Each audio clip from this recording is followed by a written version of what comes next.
Este programa tem o apoio da TV Interação, Associação Vida e Trabalho e da Ordem dos Advogados do Brasil, Seção São Paulo.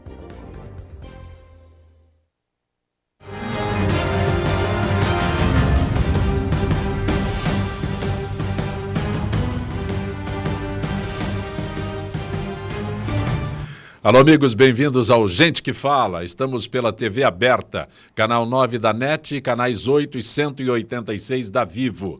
Também Rádio Trianon, AM 740 São Paulo, a Rádio Universal, AM 810 Santos. Estamos transmitindo direto do estúdio da TV aberta pela nossa fanpage, Facebook/programa Gente que Fala. Estamos na TV Guarulhos, canal 20 UHF, canal 3 da NET em Guarulhos, 11h30 da noite. Acesse nosso blog, conheça nossos colunistas e colaboradores, gentequefala.com.br. À sua disposição o telefone 38766146 e ainda o telefone da nossa produção também São Paulo, 5052-5555. Participando desta edição de Gente que Fala, secretário de Desenvolvimento Social do Estado de São Paulo, deputado Floriano Pêsaro. Muito obrigado, prazer é meu. Parabéns aqui pelos novos estúdios do programa Gente que Fala. É um prazer imenso estar com vocês agora na hora do almoço, aos telespectadores e a vocês, Ancopé. E aos meus colegas de bancada. Também conosco o deputado federal Ricardo Izar. Bom tê-lo aqui, Izar. O prazer é todo meu, o prazer estar com essa bancada maravilhosa aqui. O teu partido é o PP. Partido Progressista. Também conosco o secretário de Justiça da cidade de São Paulo, Anderson Pomini. Bom tê-lo aqui. Bom dia, Zancopé. É um prazer muito grande estar aqui com vocês. E também o advogado Eugênio Palazzi. Bom dia a todos, muito obrigado pelo convite. Mais uma vez, um grande prazer estar num dos melhores programas do horário do almoço. 2 deputados federais, um secretário da cidade de São Paulo, advogado. O presidente Michel Temer retirou ontem o Ministério da Justiça de Osmar Serralho, que troca de cargo com Torquato Jardim da pasta de Transparência e Controle. Em nota, a Associação Nacional dos Delegados de Polícia Federal diz que a troca gera preocupação e incerteza sobre a possibilidade de interferência no trabalho da Polícia Federal. Em trocadilho com os nomes dos ministérios, parte da imprensa vem afirmando que a troca não é justa nem transparente. Floriano Pêsaro, Ricardo Izar, Pomini, Palazzi. Olha, eu acho que o Ricardo tem mais a acrescentar aqui. Eu só queria dizer o seguinte. O Ricardo está em Brasília, eu estou aqui em São Paulo. Mas eu queria dizer o seguinte, acho uma certa insegurança, não é, desse corpo sindical da Polícia Federal, que toda vez que tem uma troca de ministro da Justiça, ele solta uma nota dizendo que tem medo, que tem interferência. Eles não conhecem a Polícia Federal? Qual que é a fragilidade que a Polícia Federal alega para que em toda a troca de comando eles tenham medo que haja interferência? A Polícia Federal já mostrou e provou que é um órgão autônomo do Estado, que que é respeitado por todos os demais e que tem as suas funções bem definidas. Eu realmente acho que ou é político a nota dessa associação, ou de fato eles que deveriam representar a Polícia Federal não conhecem a estrutura institucional que existe. Eu penso que qualquer troca de comando sempre gera alguma incerteza, alguma insegurança. Mas assim como o Pêsaro disse, não existe qualquer motivo para preocupação. A polícia sabe o que tem que fazer e não é o comandante da polícia, se eventualmente vier a ser trocado, que vai trocar a função do policial ou mudar a forma de agir, mesmo porque a polícia, nessas operações mais importantes, está sendo controlada pelo Ministério Público, pelo Judiciário, que vem atuando juntamente e acompanhando os trabalhos. Então, eu não acredito que isso seja motivo para uma grande preocupação. A verdade é que esse momento político em que nós vivemos hoje traz qualquer tipo de alegação em qualquer movimento que se faça. Então, hoje o Temer é uma pessoa avisada. Ele troca um ministro daqui para lá, ou ele se sente mais confortável, ou acha que vai ter algum tipo de atuação mais estratégica, colocando um outro ministro, e isso é visto como uma possibilidade de manutenção de interesses ou de preservação de interesses políticos, o que eu acredito que não é o grande caso nessa troca de ministros aqui. Izar. Concordo, eu acho que é uma mudança rotineira, eu acho que acontece isso normalmente no governo, poder mudar ministro de pasta, eu acho que fica a critério do executivo fazer isso. Agora, eu não acredito que isso influencia de alguma maneira nos trabalhos da Polícia Federal. A Polícia Federal, muita gente tem falado de Ministério Público, a Polícia Federal tem feito um trabalho maravilhoso nas apurações, nas investigações, tem sido peça fundamental, e eu tenho certeza que não vai deixar se influenciar por troca de ministro nenhum. Pomini. Concordo com o que foi ponderado, isso é competência exclusiva do presidente da República. A troca de ministro não põe em risco a independência técnica, administrativa da Polícia Federal. Me parece que é uma nota que ostenta plena natureza política e não técnica e institucional.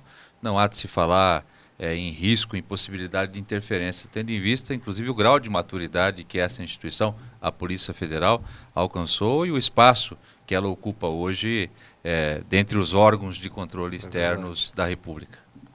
O Tribunal de Justiça de São Paulo cassou o liminar que autorizava a Prefeitura de São Paulo a realizar busca e apreensão de usuários de drogas da Cracolândia para avaliação médica. O objetivo da medida era conduzir internações compulsórias dos dependentes químicos. Além da derrubada da liminar, a decisão revogou o sigilo dos autos envolvidos no caso.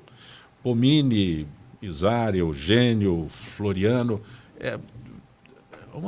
A Cracolândia está na pauta da semana que passou e parece que da semana que entra, Pomini. Esse é um tema de absoluta relevância. A nossa petição, ela tem por objetivo autorizar que a Prefeitura faça a busca e a apreensão daqueles usuários que não falam mais por si. São os inimputáveis, pessoas que já perderam totalmente o grau de consciência. E a Prefeitura... ela não está autorizada, pelas regras atuais, a buscar, a apreender essas pessoas para que sejam entrevistadas por uma junta médica, por uma equipe multidisciplinar de profissionais que são capazes de avaliar e verificar se estão presentes ou não os requisitos que autorizam a internação compulsória. Fato é que nós temos aí cerca de 500, 600 pessoas reunidas, usando droga, diuturnamente, e, além disso, alguns, inclusive, praticando todos os crimes, justamente para sustentar o seu vício. E a Prefeitura nada pode fazer. Só um detalhe, eu gostaria de acrescentar, porque é uma discussão constante, né? O primeiro momento é que a Prefeitura ia colocar a polícia, a Guarda Civil Metropolitana, todo mundo, para prender os usuários. Certo? Então, não, deixa só. Não é esta a notícia que surgiu. A mas polícia isso nunca existiu. Não, tudo bem. É por isso que nós precisamos esclarecer. Mas foi veiculado. E eu acho que foi até o que chegou ao judiciário. Perfeito. Por conta por isso que o judiciário talvez tenha tomado essa decisão, por conta do receio que existia e da forma como isso estava sendo vendido para a população. Ou seja, a impressão que eu tive como cidadão é de que havia uma certa violência. Sim. Existia um... É por isso que eu quero que se esclareça. Eu acho que é importante esclarecer. No domingo, quando começou a grande operação da Prefeitura com o Governo do Estado, que envolve 6 secretarias, aliás 7, né, porque ainda tem as secretarias de negócios jurídicos e de justiça do Estado, saúde, assistência, segurança pública, habitação, direitos humanos, né? Quando começou a operação no domingo, dia 8, nós estávamos presentes lá às 8 horas da manhã. A Polícia Civil havia iniciado a operação por volta das 5h30, 6 horas da manhã. Só entrou Polícia Civil, nenhum militar. A Polícia Militar ficou o tempo todo na retaguarda. Entraram os grupos especiais da Polícia Civil e prenderam lá, se eu não me engano, 37 traficantes, não é, Pomini? Perfeito. Então, foi uma ação cirúrgica. Claro, as pessoas viram nas imagens que mandaram o bomba de gás lacrimogênio, tiro de bala de borracha, era muito mais para dispersão. Por quê? E é isso importante a população entender. Porque os traficantes usavam as crianças, os adolescentes, os idosos, mulheres, inclusive mulheres grávidas, como escudos, para não permitir com que se chegasse no centro do fluxo. Então, o que a polícia fez, civil, foi uma ação de inteligência e de dispersão. Logo em seguida, que prenderam os traficantes, que já sabiam quem eram, porque a Polícia Civil estava infiltrada lá há mais de 2 meses, inclusive com dependente químico, né, como se fossem dependentes químicos. nós entramos com as equipes da assistência e da saúde. A polícia não prendeu e nem violou nenhum direito dos dependentes químicos em nenhum momento. Essa é a versão do Estado, a versão do município que eu interrompi quando o Pomini estava se expressando. A versão do município está totalmente Perfeito. de acordo com o que foi destacado pelo Estado. A ação é conjunta. Não houve, jamais a Prefeitura pretendeu uma internação compulsória em massa com o apoio da Polícia Militar, ou da Guarda Civil ou da Polícia Civil. O que se pretendeu essas pessoas elas não aceitam uma interpelação do município, dessa equipe médica que já opera naquele local. Elas não concordam com entrevistas. Isso porque elas estão tomadas pelo uso do entorpecente.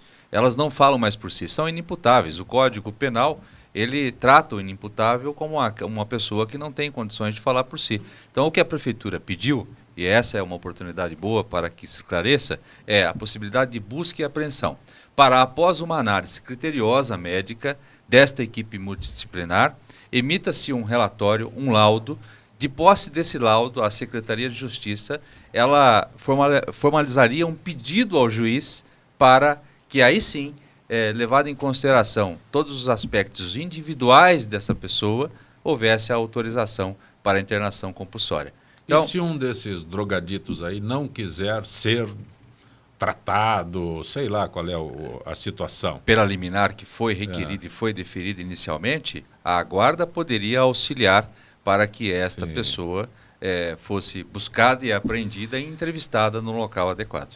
Que condição de discernimento tem uma pessoa dessa para saber se ela deve ser internada ou não? É uma pessoa que já feriu todos os tipos de direito dos outros, né? Desconstruiu uma família, comete os delitos na região, né? A sociedade que mora ali na região tem os seus direitos feridos. Então eu queria até parabenizar aqui o prefeito João Dória, que eu não apoiei, mas apoio essa atitude dele, porque é importante. Eu acho que a Cracolândia é um problema que existe há anos no Brasil. Há anos em São Paulo, e ninguém faz nada. Na hora que alguém faz alguma coisa, recebe esse tipo de crítica. Eu acho que tá certinho, e essa questão de levar para ser internado tem que ser. A pessoa não tem o mínimo discernimento de saber se quer optar ou não para ser internado. É lógico que tem que ser internado. Isso aí eu estou com vocês, parabéns. Para complementar, né, e abrir oportunidade para que os colegas também comentem um tema que é tão polêmico, nós estamos aqui a enfrentar o conflito de princípios. Qual é o principal direito previsto na nossa Constituição? O direito à vida. O que se questiona é o direito à liberdade em confronto com o direito à vida. Eu fico com o direito à vida. Essas pessoas não falam mais por si. Portanto, é preciso que a liberdade seja mitigada justamente para que o Estado tenha condições de oferecer um tratamento adequado. Então, esta é a nossa intenção. Elas já não têm. Claro, nenhuma. Elas estão condenadas à morte. Esse esclarecimento é muito importante que vocês deram aqui. Eu agradeço até porque a gente não tinha conhecimento disso. Mas só corrigindo uma coisinha que o deputado Izar falou, às vezes nem todos infringem ou lesam direito de terceiro. Eles às vezes são simples usuários que estão lá e que se acham no direito de usar a droga. Fala, eu quero usar a droga, eu quero ser assim. Não necessariamente, e esse é um grande argumento que alguns dos usuários têm, eles não estão cometendo ilícito algum, não estão cometendo crime algum, eles são simplesmente viciados e não deveriam estar sendo conduzidos coercitivamente. Essa é a ligação deles, entendeu? Uhum. Então, eu acho que tudo isso se confundiu muito e esse esclarecimento que veio agora foi muito satisfatório e importante. E sabe, um tema importante que eu acho que o Eugênio traz, Palazzi, com propriedade, é por que a Defensoria Pública e o Ministério Público não agiram anteriormente quando esses usuários dependentes químicos estavam tendo seus direitos violados? O que nós encontramos lá, Zancopé? Isso é muito importante, Pomini sabe disso. Nós encontramos abuso e exploração sexual de crianças e adolescentes, inclusive dentro dessas pensões. Encontramos prostituição, trabalho infantil, cárcere privado, trabalho análogo ao escravo, violação do Estatuto do Idoso, idosos sendo encarcerados e sendo utilizados para vários fins ilícitos. Todo tipo de tráfico, não só de maconha, cocaína e crack, mas também a arma e outros objetos para uso em roubo, assalto, pequenos furtos, etc. E as chamadas comorbidades na saúde. A maior epidemia de sífilis de toda a história de São Paulo, lá e na o Tribunal do Crime. Tribunal do Crime. A polícia descobriu o Tribunal do Crime lá em Pensões. Refino. Aí a parte da polícia, refino de droga. Mas também, eu dizia, nós tivemos sífilis, AIDS, tuberculose, hepatite e, por último, e não menos importante, gravidez precoce não planejada, gravidez na adolescência. E isso nada foi divulgado, né? Isso tudo é muito concentrado triste. lá, tudo com subnotificação. Outro dia um defensor público me disse, não, mas você tem como provar isso? Eu falei, eu preciso provar? Eu sou uma autoridade do Estado, eu estou falando com a autoridade que eu estou investido, a autoridade do Estado. É óbvio que a maioria das notificações que tem lá na região são subnotificações. Ou você acha que a criança que está sendo abusada, ou o idoso, né, ou a mulher que se prostitui ali naquele ambiente, vai lá na delegacia fazer boletim de ocorrência? E que mundo que nós estamos vivendo? Inversão de valor, né? Prova que eu tô certo, né? Certíssimo. Não, você não tem que provar que você que você é honesto, né? TV Aberta São Paulo, a emissora comunitária da maior cidade do Brasil. Há mais de 20 anos no ar, o programa Shalom Brasil traz semanalmente reportagens sobre a cultura judaica, artes, espetáculos, entrevistas com personalidades, políticos e matérias de comportamento ligadas ao judaísmo. Além disso, possui quadros especiais, deixando o telespectador bem informado. Não perca, todo sábado às 21 horas, com reprises domingo às 19 horas, segunda-feira às 22 horas e 30 minutos e quinta-feira às 23 horas, aqui na TV Aberta. Acesse o site da TV Aberta São Paulo, www.tvaberta.tv.br. Vídeos. Olá, a partir de... Notícias. Promoções. Assista a nossa programação em tempo real e faça sua pergunta para os programas ao vivo. Participe da emissora comunitária da maior cidade do Brasil. Venha fazer parte da família TV Aberta. Entre em contato conosco pelo telefone 3868-2802 e saiba como trazer o seu programa para ser exibido aqui na nossa programação através de uma associação sem fins lucrativos. Não perca essa oportunidade de estar com mais de 3 milhões de telespectadores. TV Aberta São Paulo, a emissora comunitária da maior cidade do Brasil. Você pode assistir a TV Aberta pelos canais 9 da NET e 186 da Vivo TV. Saiba mais em www.tvaberta.tv.br. TV Aberta São Paulo, a emissora comunitária da maior cidade do Brasil. A Vivo TV mudou a frequência do canal da TV Aberta São Paulo. Confira o sistema da operadora. Canal 8 na Vivo TV, no sistema fibra. Canal 186 na Vivo TV, no sistema cabo digital. TV Aberta São Paulo, a emissora comunitária da maior cidade do Brasil. A TV Aberta também está no Facebook. Curta nossa fanpage e acompanhe as novidades da programação do canal comunitário da maior cidade do Brasil.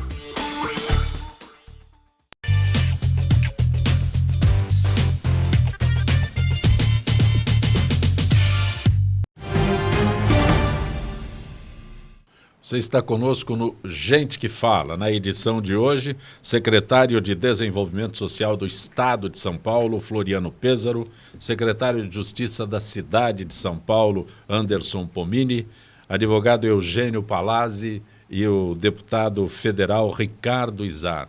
Deputado, devolveu dinheiro da campanha, devolveu R$200 mil, é este o valor? Tem alguns quebradinhos. Que história é essa, deputado? Não, na verdade, isso foi em 2014, quando... Sim. Eu nem sabia desse escândalo que ia acontecer da JBS, para ser bem sincero, mas é que o partido... Que dinheiro é esse? É um partido que o partido me passou R$200 mil durante a campanha de 2014.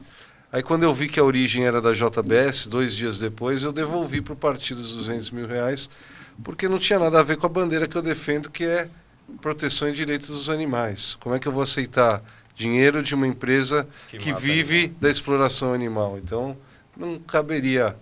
Meu mandato não seria compatível ao meu mandato. Então, eu devolvi. E agora está virando notícia essa minha devolução, mas, na verdade, eu não sabia de nada desses envolvimentos de corrupção da JBS. Foi só por ideologia que eu devolvi.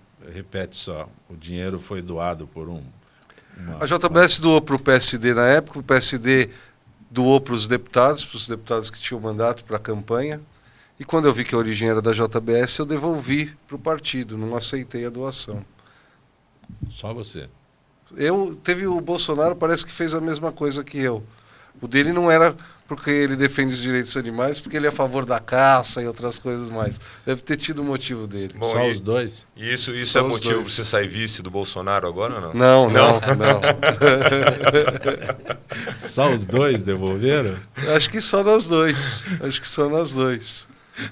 Não, isso é bom, para mim foi bom, no final foi bom, tá dando visibilidade agora, mas não foi pensando no que está acontecendo. A devolução de dinheiro sempre é louvável, né? Nunca deixa de ser, isso é ótimo. E faz falta numa campanha. Faz né? falta na campanha, mas devolver o dinheiro, mostrando que você tem um comportamento ligado à sua ideologia, fiel à sua ideologia, isso é louvável, parabéns. Obrigado. Enquanto você fala aí, deputado, eu fico imaginando se alguma vez eu li uma notícia dessa. E chego a concluir. Eu não me lembro de ter lido uma notícia dessa de alguém que tenha devolvido dinheiro. Então, o peso... Não, o Floriano sabe bem como que funciona o partido. Muitas vezes ele doa para o candidato e a gente não sabe nem de onde veio o dinheiro. Sabe a origem. Você só vê na hora que faz a prestação de contas. Não é esse o questionamento que eu faço. Não, né? É o sim, outro lado. Eu entendi. Alguém que tenha devolvido dinheiro em campanha, eu nunca vi. Então, é esse o detalhe. Então, até mas só para fazer jus também a minha relação, a minha amizade com o Ricardo Izar, sempre foi um político muito correto, muito digno, muito decente, ocupou funções importantes na Câmara, inclusive de corregedor, e eu quero aqui cumprimentá-lo mais uma vez, na Comissão de Ética, né? Quero aqui mais uma vez cumprimentá-lo pela postura digna e até porque nos ajuda a separar o joio do trigo e não cair na armadilha de que todo político é igual. Nem todos os políticos são iguais. Aliás, eu diria que os políticos não são iguais. Cada um tem seus princípios, suas ideias, né? Sua postura moral, ética, profissional. Quero aqui cumprimentar o meu colega deputado Ricardo Izar. Floriano Pêsaro, secretário de Desenvolvimento Social do Estado de São Paulo. Esses projetos sociais que o governador Alckmin liberou recursos, assinou convênios. Sempre que o senhor vem ao Gente que Fala, destaca esses projetos sociais que a tua secretaria Isso foi muito importante, porque esse aqui é o Conselho Estadual dos Direitos da Criança e do Adolescente, que é uma fonte de recursos pouco usada pelos governos. Agora, tanto o governador Alckmin quanto o prefeito João Dória resolveram ativar esses fundos da criança e do adolescente. No caso de São Paulo, FUNCAD, no caso do Estado de São Paulo, CONDECA. E nós conseguimos abrir o primeiro edital de chamamento público, nós tivemos mais de 600 projetos apresentados, 400 foram validados e certificados e aptos para captação. E como é que funciona? Você pode doar parte do seu imposto de renda devido, até 6%, para o Fundo da Criança e do Adolescente, escolhendo o projeto que você quer doar, e isso facilita o controle social, o acompanhamento depois desse projeto. E, em geral, são projetos inovadores, são projetos que não é um recurso para custeio, é um recurso para ampliação, amplia a rede de atendimento. Então, é uma preocupação do governador Geraldo Alckmin com nossas crianças e adolescentes, e o foco aqui é geração de renda, emprego, qualificação, para que esse jovem possa entrar no mercado de trabalho mais musculoso do ponto de vista do conhecimento intelectual. Recentemente, no Gente que Fala, era a época de fazer a declaração, declaração, e você colocava essa doação. Isso pode mesmo isso passado? Isso gerou quase 50 milhões de reais de imposto de renda devido, que em vez de ser mandado para Brasília, ficou aqui no nosso estado. um dinheiro extra-orçamentário, um dinheiro a mais, só que para o cidadão não paga nada a mais. Ele já vai pagar o imposto de renda. Só deixa de dar para o governo federal e dá para o estadual. Eu encurto o caminho, né? Exato. Mantém o recurso mais próximo. E você pode fazer isso também com os municípios. Eu vou aqui fazer uma propaganda aqui, dada a minha amizade com o Pomini, além do Condeca, aqui em São Paulo nós temos o FUNCAD, o Fundo Municipal, que o prefeito reativou e que quer usar grande parte desse recurso de doação ou de direcionamento fiscal para a construção de creches. Algo, Pomini?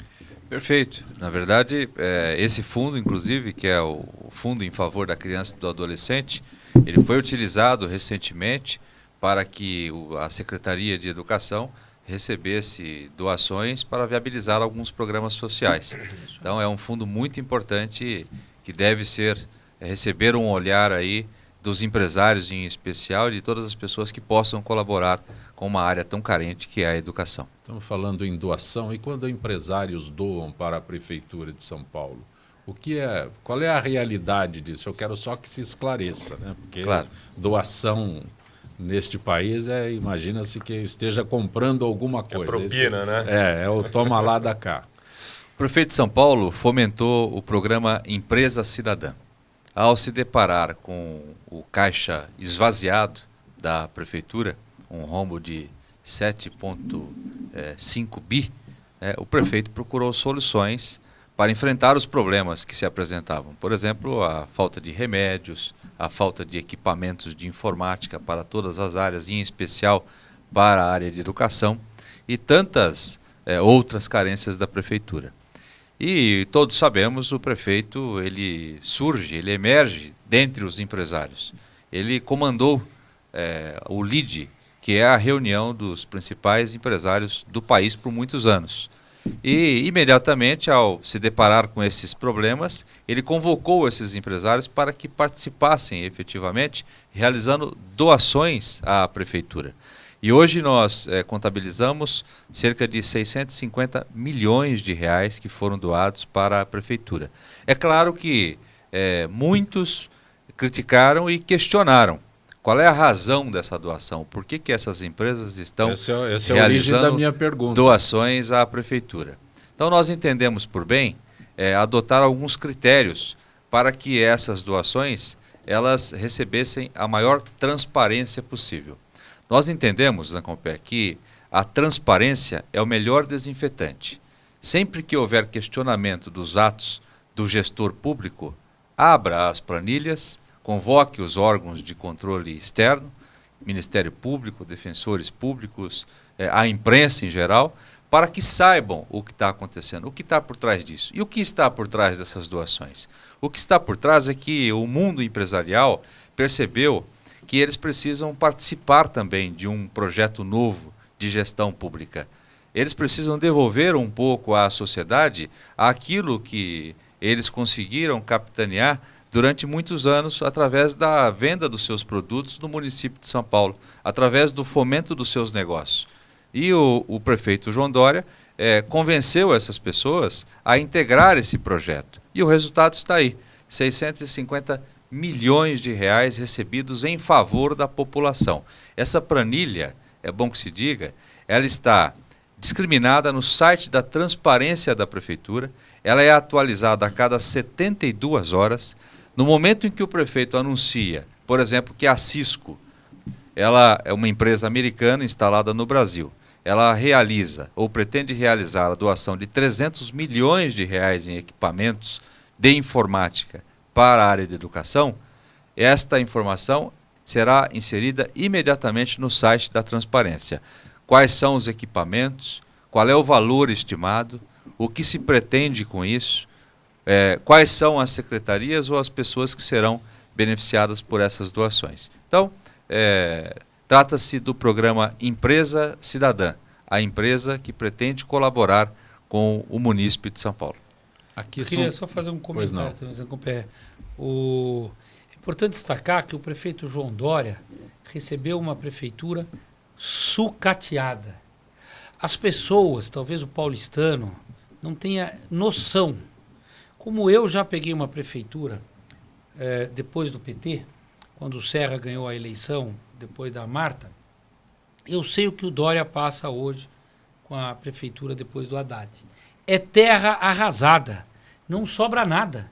Não sobra nada. Você entrava nos departamentos, eu fui lá assim que os secretários assumiram, fui visitar alguns colegas, Pomini, não tinha computador.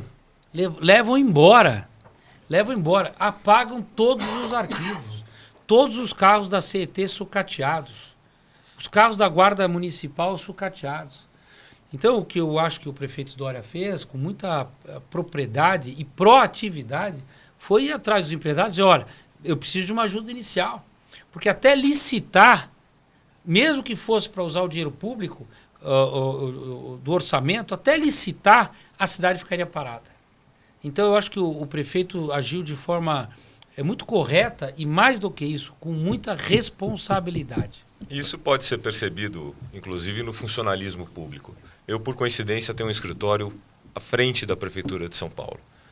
No prédio em que eu estou instalado, existem algumas andares que são ocupados pela Prefeitura. E os próprios funcionários relatam exatamente isso que o Péssaro falou.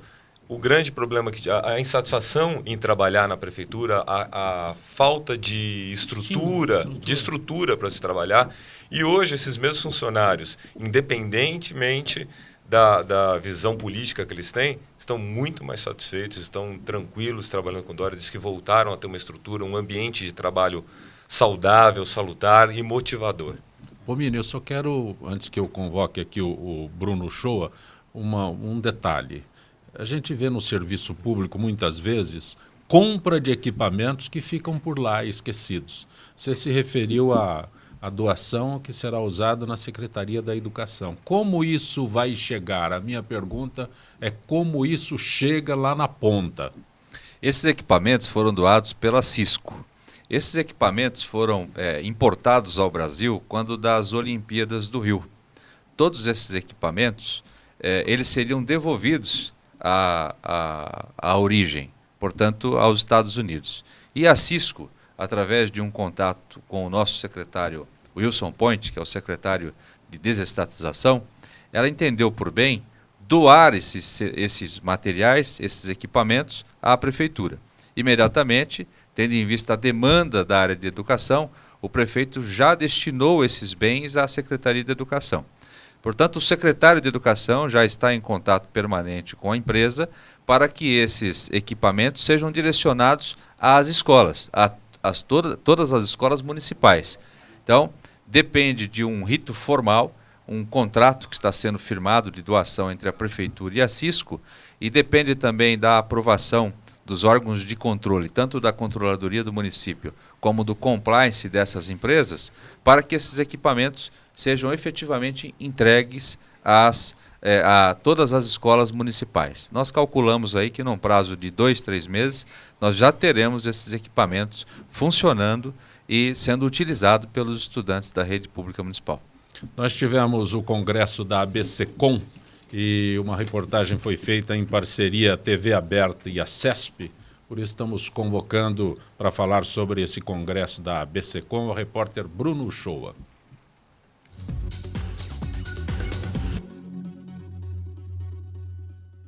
Ocorreu nos dias 19 e 20 de maio de 2017 o primeiro congresso extraordinário da ABSECOM, rumo ao DTH mantendo as antigas conquistas. A minha gestão começou agora em 2017, nós temos provocado muito a Ancine, a Agência Nacional do Cinema, no sentido de que a agência defina a regra de carregamento dos canais comunitários no DTH. O DTH é o sistema de televisão por assinatura via satélite, como Sky, Oi, GVT, Claro, e você precisava de uma regulamentação da Ancine.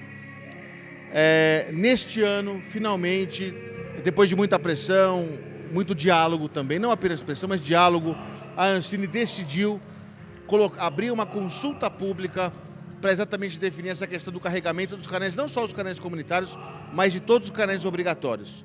Então, TV Câmara, TV Senado, TV Justiça, TV Universitária e TV Comunitária vão ter uma regulamentação própria da Ancine e aí sim nós vamos dialogar com as operadoras de DTH, como a Sky, Oi, GVT, Claro, Telefônica, para que a gente encontre a melhor equação para ambos os lados, tanto para as operadoras como para os canais, para procedermos a esse carregamento. O canal comunitário, ele dá vez e voz para a sociedade civil organizada, para o terceiro setor, para comunidades como a nossa, a comunidade italiana. Aqui nós estamos sendo recebidos no Edifício Itália, no Círculo Italiano, que tem uma programação especial, tem a comunidade judaica, tem a comunidade árabe, a comunidade portuguesa, enfim, a comunidade japonesa, as comunidades que podem se expressar.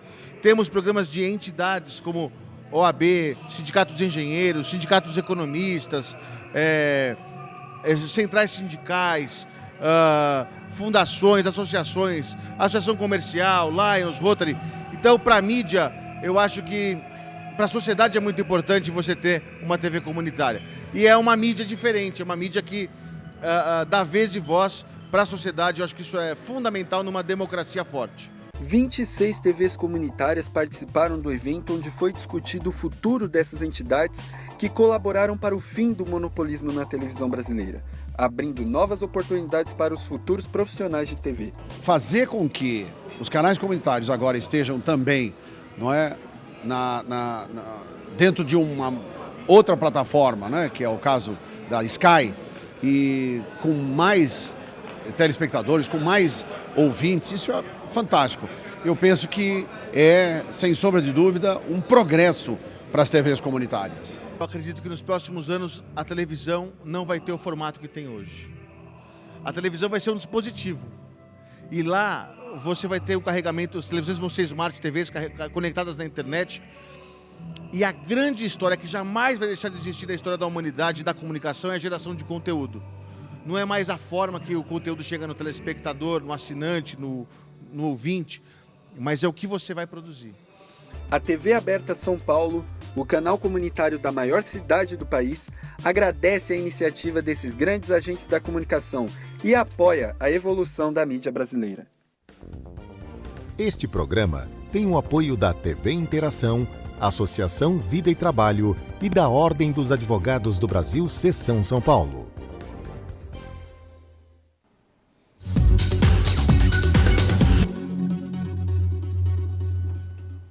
Você está conosco no Gente que Fala, participando o secretário de Desenvolvimento Social do Estado de São Paulo, Floriano Pêsaro, o deputado federal Ricardo Izar, que é filiado ao PP, secretário de Justiça da cidade de São Paulo, Anderson Pomini, o advogado Eugênio Palazzi.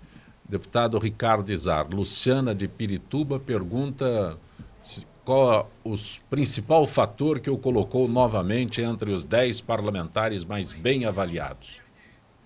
Trabalho, eu acho. Acho que a gente trabalhou bastante.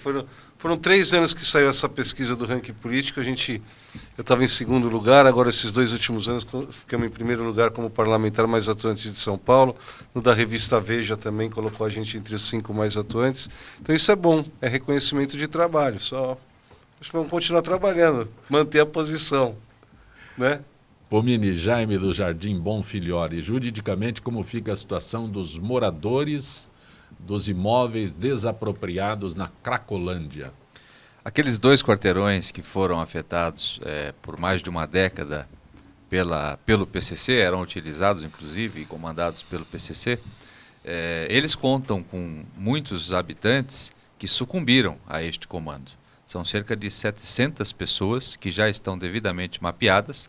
Elas serão realocadas, quem capitaneia esse trabalho é o secretário de Habitação, Chucre, serão devidamente acomodadas, não há no plano da prefeitura a intenção de retirada compulsória, portanto, serão devidamente acomodadas. Aqueles imóveis serão desapropriados de forma indireta. A prefeitura adotará o modelo jurídico da desapropriação indireta, que permite a imediata emissão na posse.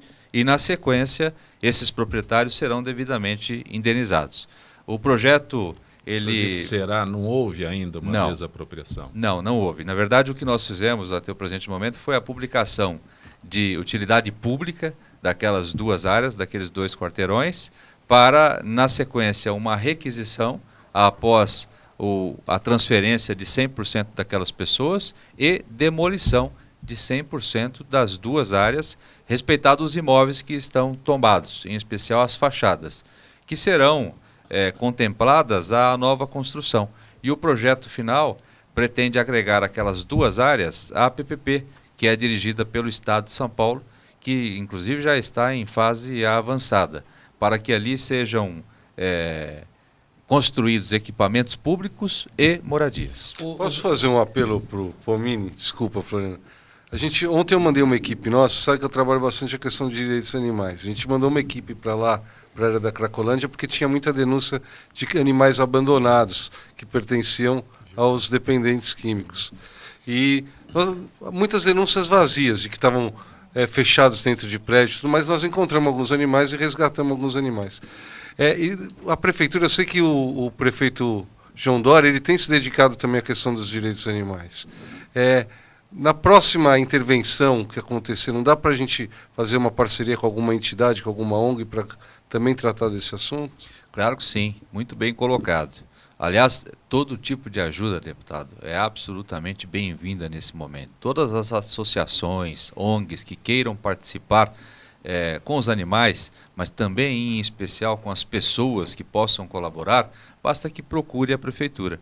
Esta notícia de que os animais teriam ficado presos em alguns hotéis que foram lacrados, ela não é verdadeira. Não é. A notícia que nós temos é que uma pessoa ligada ao PCC teria lançado um gato por uma das janelas desses imóveis, que era utilizada como laboratório do crime, né, justamente para que anunciasse na sequência e provocasse os defensores públicos no sentido de que a prefeitura estaria lacrando imóveis com animais e pessoas no seu interior. Não é verdadeira essa notícia, inclusive mesmo assim nós chamamos o bombeiro que retirou esse gatinho que foi lançado por uma janela por um traficante. Nós tivemos imagens de demolições lá, de escavadeiras derrubando paredes. Onde aconteceu realmente isso? Porque às vezes fala, teve demolição lá. Que tipo de demolição foi essa? O nosso plano de demolição, primeiro, ele estava previsto para que ocorresse após a retirada de 100% das pessoas da região. O que se pretendeu com a derrubada de um muro foi a instalação de uma estrutura física que é exigida para que a prefeitura e o Estado tenham condições de atender aquelas pessoas. E na derrubada deste muro de um terreno baldio, né, percebeu-se que, de forma equivocada, foi um erro, né, e já foi reconhecido inclusive pela prefeitura, que alguns moradores, através de uma entrada clandestina, eles se instalaram naquele local.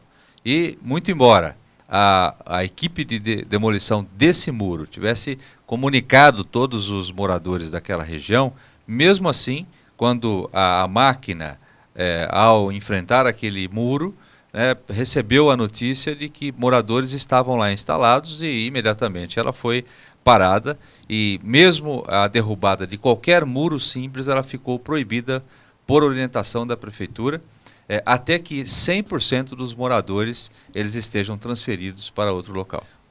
Zacupé, só um comentário adicional em relação ao que a gente tem visto nas mídias sociais sobre o que vai ser feito lá da proposta de requalificação do espaço urbano. Nós fizemos 27 reuniões, entre as quais 7 o prefeito participou.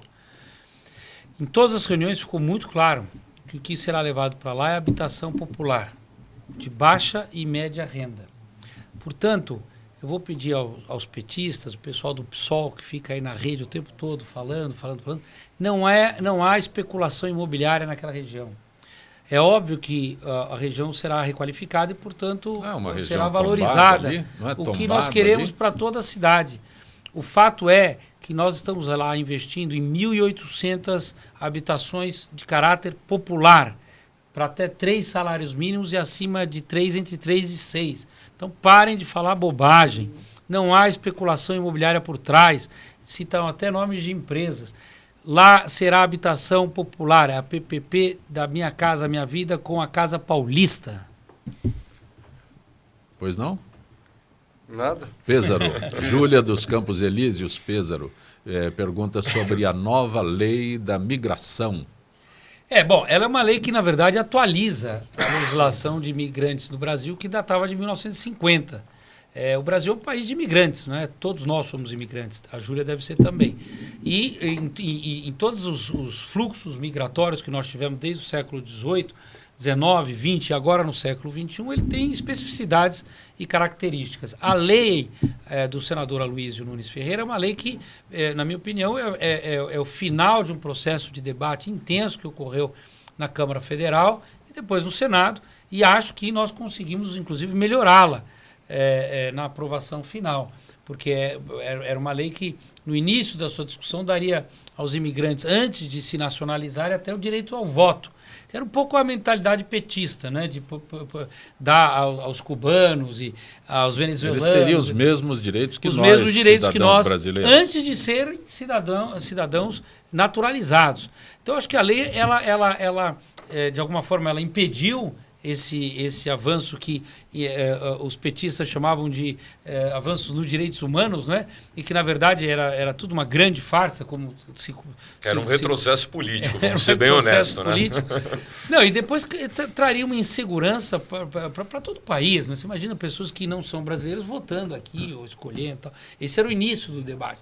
Mas o final foi um final bom. Eu acho que o Brasil tem uma lei de imigrantes, né, de imigração bastante atualizada com a legislação internacional, nem muito avançada, nem muito atrasada, na medida. Maria Aparecida do Mandaqui diz que a internação compulsória deve existir sim.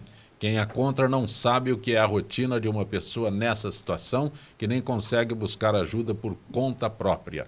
Parabéns ao prefeito, diz a Maria Aparecida nesse seu comentário.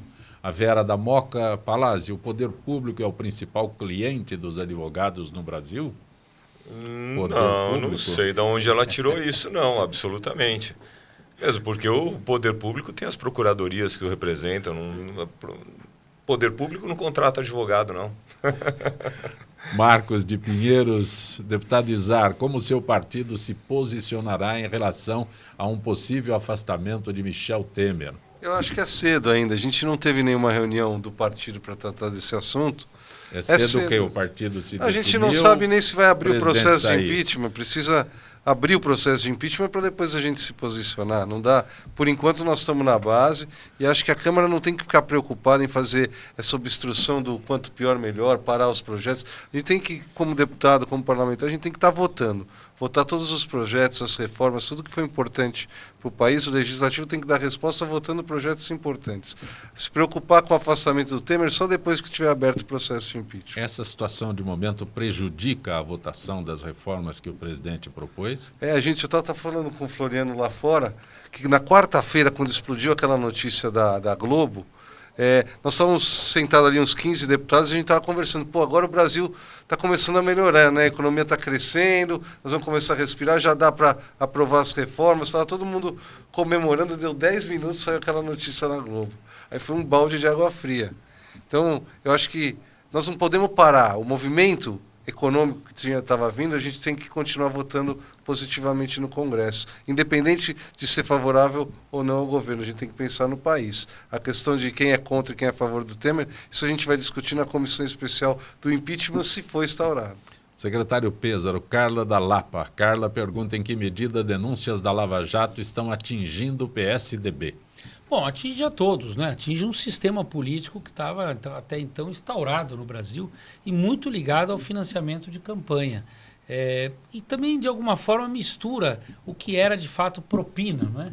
E que por algum lado se travestiu de financiamento de campanha. Então, o que era financiamento de campanha e o que era propina travestido como financiamento de campanha. São coisas diferentes, precisam ser avaliadas de forma diferente. Acho que a Justiça vai avaliar de forma correta o final dessa história toda.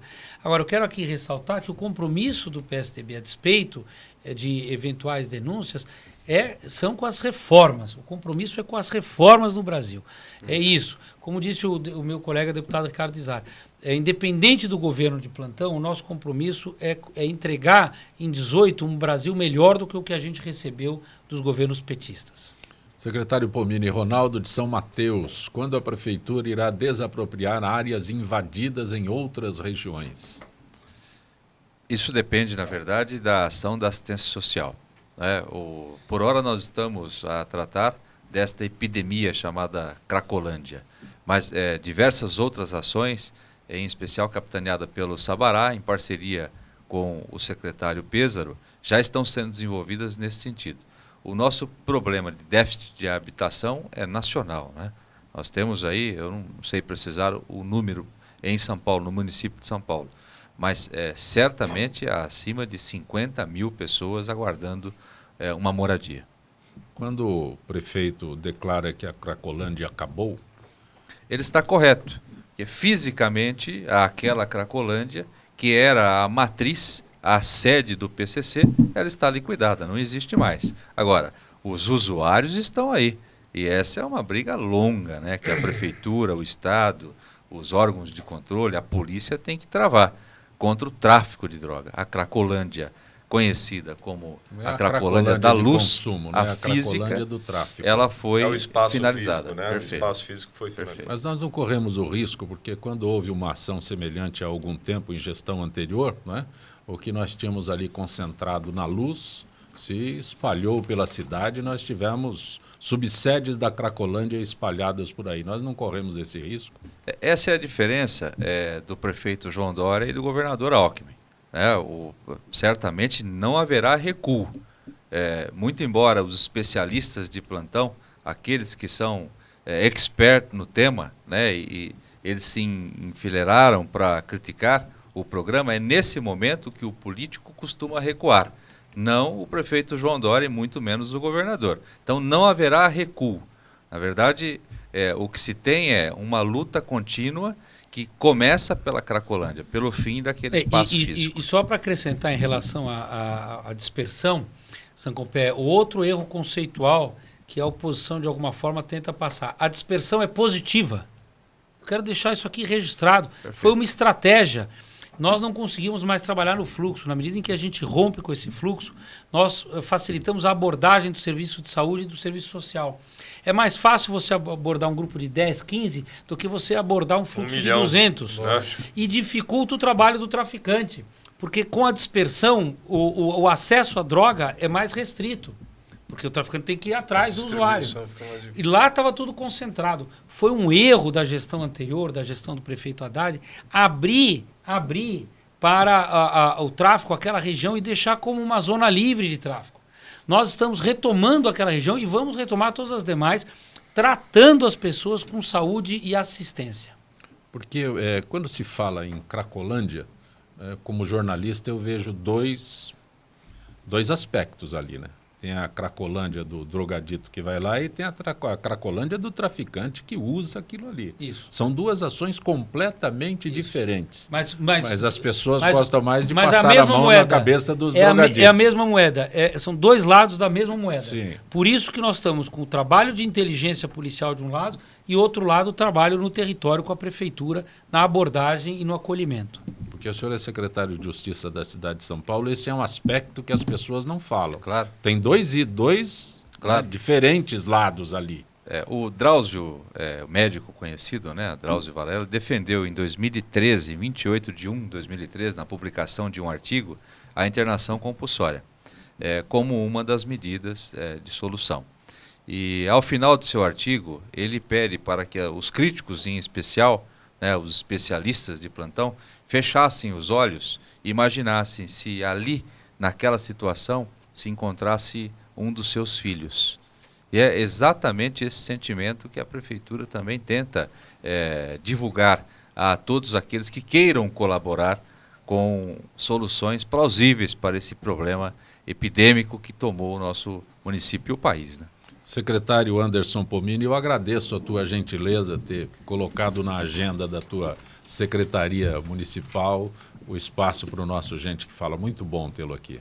Eu que agradeço, é um prazer muito grande falar com você, Zancopé, aqui na presença do queridíssimo amigo Pêsaro, Ricardo Izar, Dr. Eugênio Palazzi, e agradecer o convite que me foi formulado pelo queridíssimo amigo Camunha e nos colocar à disposição para outros temas que esse programa de absoluta relevância julgar importante. Eugênio Palazzi, advogado. Muito obrigado pelo convite. Do lado da prefeitura, é isso? Como é que é? Seu escritório. Agora vamos lá enfrentar o caos do centro, que ainda está um pequeno caos lá, mas está melhorando, melhorou muito, né?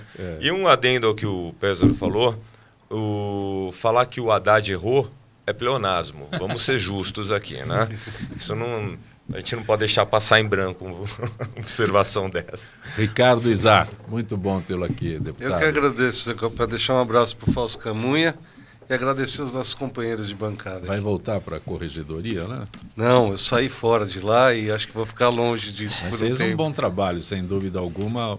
O reconhecimento teu foi pelo teu desempenho. Foi na nossa época que começou a Operação Lava Jato, né? Na época que eu estava na presidência do Conselho de Ética, que foi o caso do André Vargas e do Luiz Argolo, que nós pedimos a cassação dos dois, começou lá. Mas eu acho que a gente arruma muito inimigo lá, então é melhor ficar um pouquinho fora. Mas nós conversamos sobre isso logo na sua reeleição, né? Se haveria possibilidade de continuar ou não. Mas estava declinando, já tinha... Foi missão cumprida? Foi missão cumprida. Eu acho que cada um faz um pouquinho lá, deixa para outra pessoa pegar essa missão. Secretário Floriano Pêsaro, eu agradeço a tua gentileza. Obrigado, viu? Que a gente muito obrigado. solicita. Obrigado aos meus colegas aqui de bancada. Agradecer também muito ao Fausto Camunha, a Zenilda Salvato na produção. E agradecer também ao meu amigo Marcel Hollander, que está aqui hoje nos acompanhando da Shalom Brasil. Muito obrigado a todos e a você em especial. Final desta edição de Gente que Fala, estaremos de volta amanhã, meio-dia, sempre com direção do jornalista Fausto Camunha. Gratos, até lá.